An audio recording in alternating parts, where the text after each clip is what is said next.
Welcome back to N. Rajani Kiran, my YouTube channel. Today we are going to discuss about head tag. What is HTML head tag? In the previous video, as I said earlier, head tag contains the controlling information used by the browser. And the head tag is going to act as a container for all the head elements. And what all the head elements that we can add under this container are listed here. The following are the tags that can be added to the head section. 1. Title tag. 2. Base tag. 3. Script tag. 4. Link tag. 5. Style tag. And 6 is the meta tag. Now, what is a title tag? Title tag can be used under head section to define the title of the document, and the title that we wanted to give for the document must be in the text only, and this text will be shown in the browser's title bar or in the pages tab. So the title tag is used to define the title of the web page that we have created in the browser's toolbar, and it also provides a title for the web page that we have created when it is added to the favorites, and this title tag displays the title for the page in the search engine results. So in this following example, I have presented a title tag where in this title tag I have given the name to the document as a sample document. So this is how a title tag can be used in the head section. Now let us move to the base tag. Base tag specifies the base URL of all the relative URLs in a document. That means the base tag provides a method for defining the base URL for all the links or the form's submission on a page. So it also provides a common target for all these links or the form submissions. So the base tag goes inside the head element. So see here in this example, the base tag is kept in between the head section and it contains the base URL, that is https www.facebook.com is the base URL or base address that is kept under the base attribute called href, hyperreference, which holds the base URL, where the relative URLs are specified in the body section under the anchor tags. So this is the base URL in the base tag, and these are all the two relative URLs that we have provided in the body section. So if you are going to click here one text, then it will lead us to the Facebook. Under this Facebook, it goes to the pages, and under these pages it goes to the mark, and under that it goes to the folder called 1 2 3 4 5. The control reaches to this destination. If click to is clicked, then it goes to www.facebook.com. Under that it goes to pages, then to the mark, and then to the folder called 1 2 3 4 6. Hope you got it. The base tag specifies only the base address where the relative URLs will be in the document. Now let us move to the third element that you can include in the head section, that is a script tag. Script tag is used to define the client side script. So in this example, we have presented a JavaScript, and the JavaScript is returned in our HTML document under head section, and within this head section those JavaScript content should be embedded within this script tag. So either you can contain the scripting statements, or you can even export it as an external script file by using the source attribute. So here we have just wrote the scripting statement returned in the JavaScript. So this is the code written to display hello JavaScript is the content that will be displayed in the web page, and this code, that is document dot get element by id demo dot inner html, is the coding style of how to write the content in a JavaScript. And this script cannot be embedded directly in the head section, but it should be embedded in between this script tag. So script opening tag is there, then the JavaScript statement is there, and then the script closing tag is specified here.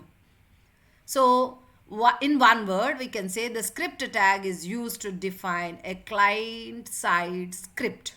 If you wanted to write any JavaScript in your HTML program, yes, you can write it. But where to write it? You can write it in the head section. Within this head section, you can write that JavaScript code within this script tag. Now let us move to the fourth element, that is link tag. Link tag, as the name itself specifies, that it is going to define the relationship between the document, that is our current HTML document, and an external source. So the link tag is mostly used to link the style sheets. So external style sheet is the one that is mystyle.css. So I wanted to link my HTML document with this external resource, and this is done by using this link tag, where this link tag is embedded in between the head section. So see here in the link tag, I have used three attributes, that is relation, type, and href. So relation specifies it is a style sheet, and type specifies whether it is a text or CSS file, and h hyperreference is going to specify what is the file that is used as an external resource, and that is going to be linked to our current HTML document. Now moving to the fifth tag, that is the style tag. Style tag is used to define style information for an HTML document. Inside the style element, we specify how HTML should render in a browser. So in this example, we have used the style tag. See here, this is the opening style tag and this is the closing style tag. Within this style tag, I am telling that all the body whose background color should be displayed as yellow. So when I am going to execute this document, my body background color will be in yellow, and what all the contents that I am going to write under this paragraph tag will be displayed in the color called blue. So this is the style information that I have defined for all the contents that are associated in this current HTML document. So in summarized way, I can say the style tag is used to define the style information for an HTML document. Now lastly, we are going to talk about the meta tag. As we know that metadata is nothing but data about data. So even the same way, the meta tag is going to provide metadata about our HTML document. Like metadata will not be displayed on the web page, but it just specifies some information like page description and keywords, who is the author of the document, and when this web page contents are lastly modified, and other metadata. This data is used by the browser or sometimes a search engine and also other web services.